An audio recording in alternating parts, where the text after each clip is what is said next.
IPL, जिसने cricket की दुनिया में अपना बहुत बड़ा नाम बना लिया। बच्चों से लेकर के बूढ़ों तक हर कोई आईपीएल को लेकर के एक्साइटेड रहता है। क्या लग रहा है भाई आपको कितने बनेंगे? कैप्टन शर्मा, रोहित शर्मा। शायद आपको यही लगता होगा कि आईपीएल सिर्फ एक स्पोर्ट्स लीग है जिसमें प्लेयर्स ट्रॉफी जीतने के लिए काफी हार्ड वर्क करते हैं, अपनी बेस्ट परफॉर्मेंस देते हैं। अगर मैं कहूँ ये सब झूठ है तो कोई भी टीम 20 करोड़ के विनिंग प्राइस के लिए 24 करोड़ में प्लेयर्स को ऑक्शन में क्यों खरीदेगी? Newest member to the Kolkata team at 24 crore and 75 lakh sold. उससे ज्यादा तो वो अपने ट्रेवल एक्सपेंसेस, मैनेजमेंट, सैलरी और कोच पर लगा देती है। आईपीएल की सफलता में मैच फिक्सिंग जैसे इल्जाम लगते आ रहे हैं। ना जाने कितने मिडिल क्लास लोग आईपीएल का वेट सिर्फ बेटिंग करने के लिए करते हैं और ना जाने कितनों को बहुत सारे फाइनेंशियल लॉसेस झेलने पड़ते हैं। आपको दाल में कुछ काला लग रहा है? दरअसल पूरी दाल ही काली है। तो आइए समझने की कोशिश करते हैं कि आईपीएल का बिजनेस मॉडल क्या है, आखिर ये फ्रेंचाइज पैसे कैसे कमाती है और कैसे आईपीएल वर्ल्ड क्रिकेट को डिस्ट्रॉय कर रहा है। पहली सफलता, ये बेहतरीन कैच रमनदीप द्वारा और कोहली वापस जा रहे हैं। इस खिलाड़ी ने मंत्र मुक्त किया है। चुके का मक्खन हार्दिक भाई टक्का मुंबई का नाम खराब कर दिया।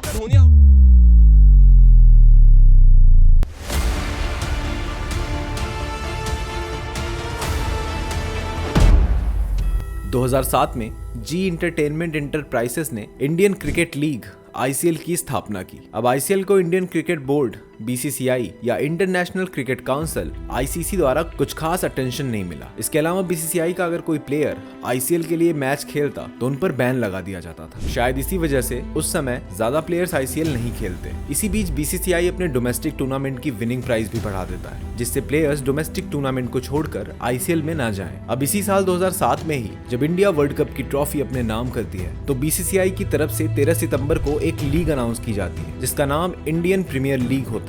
आने वाले सालों में ये लीग शानदार मैचों से दुनिया भर में लोगों के दिलों को जीत लेती है और क्रिकेट की दुनिया में बहुत बड़ा नाम बन जाती है। आज आईपीएल जितना क्रिकेट है उतना ही इंटरटेनमेंट भी, इसलिए इसे क्रिकेटटेनमेंट भी कहते हैं। आईपीएल 2021 में इंडियन इकोनॉमी में 1150 करोड़ रुपयों का योगदान देता है, जो इंडियन इकोनॉमी की जीडीपी का 182 मिलियन डॉलर के करीब है।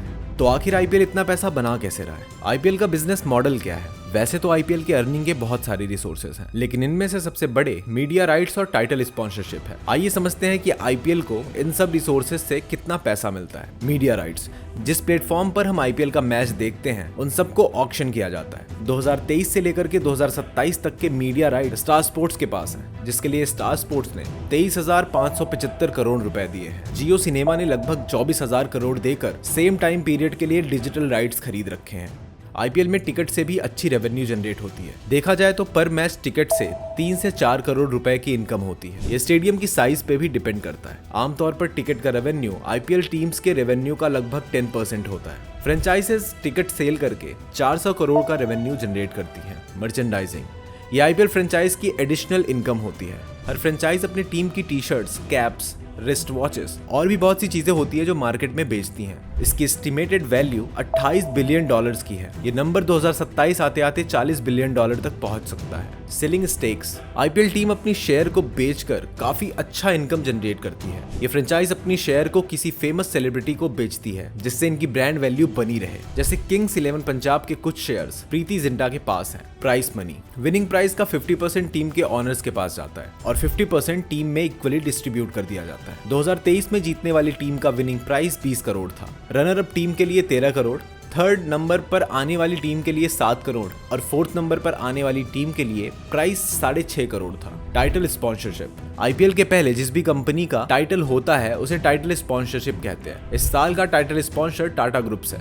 जैसे कि इसके पहले आपने देखा होगा कि वीवो ने आईपीएल को स्पॉन्सर किया था। टाइटल स्पॉन्सरशिप की बिडिंग की जाती है। टाटा ने ये स्पॉन्सरशिप 5 साल के लिए खरीद रखी है, जिसका प्राइस 2,500 करोड़ है। इससे पहले भी 2 साल 2022 से 2023 की स्पॉन्सरशिप टाटा के ही पास थी, जिसकी प्राइस 670 करोड़ थी। एज अ क्रिकेट फैन ये कहना बड़ी दुख की बात है कि दुनिया में सबसे बड़ा फ्रेंचाइज बेस्ड क्रिकेट टूर्नामेंट अब क्रिकेट नहीं रह गया है। अब ये 10 बिजनेसमैन के लिए चांस बेस्ड गैम्बलिंग गेम बन चुका है। पब्लिक के पॉइंट ऑफ व्यू से ये प्योर एंटरटेनमेंट शो बन चुका है। आईपीएल फ्रेंचाइज वर्ल्ड का एक सिंपल क्रिकेट है, लेकिन ये अब दूसरे स्पोर्ट्स जैसे WWE रेसलिंग की तरह एंटरटेनमेंट शो बन चुका है। अब ऐसा लगता है कि यहाँ पर स्ट्रेटेजी जैसी चीजों का कोई स्कोप नहीं है। क्रिकेट आइकन्स का यूज करके एड्स किए जाते हैं, गेम की हाइप बनाई जाती है। वर्ल्ड क्लास प्लेयर्स को फ्रेंचाइज को रिप्रेजेंट और T20 लीग्स को खेलने के लिए मजबूर किया जाता है। उन्हें एक ब्लैक होल में खींचा जाता है और बिलीव कराया जाता है कि कंट्री क्रिकेट के बजाय वो जो 2 महीने के लिए किसी IPL के साथ क्रिकेट खेलते हैं वो उनके लिए ज्यादा बेनिफिशियल होगा। कुछ इंडियन क्रिकेटर्स का फोकस IPL पर ज्यादा रहता है। ऑस्ट्रेलियन क्रिकेटर नेशनल क्रिकेट के लिए लीग को छोड़ देते हैं और खासकर कैरिबियन और south African cricketers T20 league के लिए नेशनल क्रिकेट छोड़ देते हैं।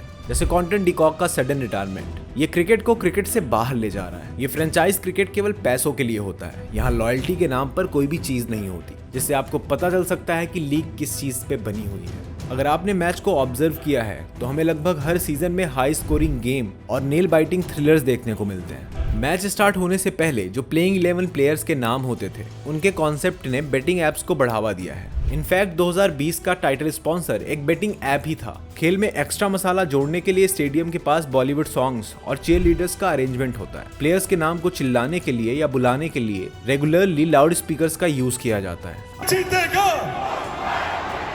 जीतेगा, मैं जीतेगा। अमित शाह जैसे इंपॉर्टेंट लीडर्स को IPL फाइनल या लीग के किसी अन्य मैच को देखने के लिए इनवाइट करके बहुत अननेसेसरी महत्व दिया जाता है। BCCI ने भी डोमेस्टिक टूर्नामेंट को साइड में करके IPL को इंटरनेशनल टीम सिलेक्शन क्राइटेरिया के रूप में देखना शुरू कर दिया है। फ्रेंचाइज क्रिकेट का इंटरनेशनल और डोमेस्टिक क्रिकेट पर काफी नेगेटिव प्रभाव पड़ रहा है। आए दिन हमें किसी न किसी टीवी एड या मोबाइल फोन में देखने और सुनने को मिल ही जाता है कि फलाने व्यक्ति ने करोड़ों रुपए, कार या iPhone किसी XYZ प्लेटफॉर्म पे बेटिंग करके जीत लिया है। आप भी ऐसी ही बेटिंग करके ऐसी चीजें जीत सकते हैं। इससे हमारे सोसाइटी में एक निगेटिव इम्पैक्ट पड़ता है। लोग ये सब देखकर बिना किसी स्किल्स के कम टाइम में ज्यादा से ज्यादा पैसा कमाने की कोशिश में अपने मेहनत से कमाए हुए पैसे बिना सोचे समझे बेटिंग में लगा देते हैं और उन्हें बहुत ज्यादा लॉस का सामना करना पड़ता है, जिससे वो स्ट्रेस्ड और डिप्रेस्ड हो जाते हैं। ये चीजें आज की डेट में बहुत बड़ी प्रॉब्लम बन गई हैं। ऐसे बेटिंग एप्स और एक्टिविटीज को प्रमोट करने में IPL का बहुत बड़ा हाथ है। मैं कर लेता हूँ, तब तक आप टीम बनाओ। IPL लीग एक बहुत ही फेमस और पसंद की जाने वाली लीग है। अगर हम इसे फिक्सिंग और स्क्रिप्टिंग होने वाली चीजों से बचा पाते हैं तो ये गेम हमारी सोसाइटी के लिए बहुत ही बेहतरीन होगा। आपको IPL के बारे में क्या लगता है? अपने थॉट्स हमें कमेंट सेक्शन में जरूर बताएं। हम फिर मिलेंगे आपसे ऐसी ही एक और वीडियो के साथ।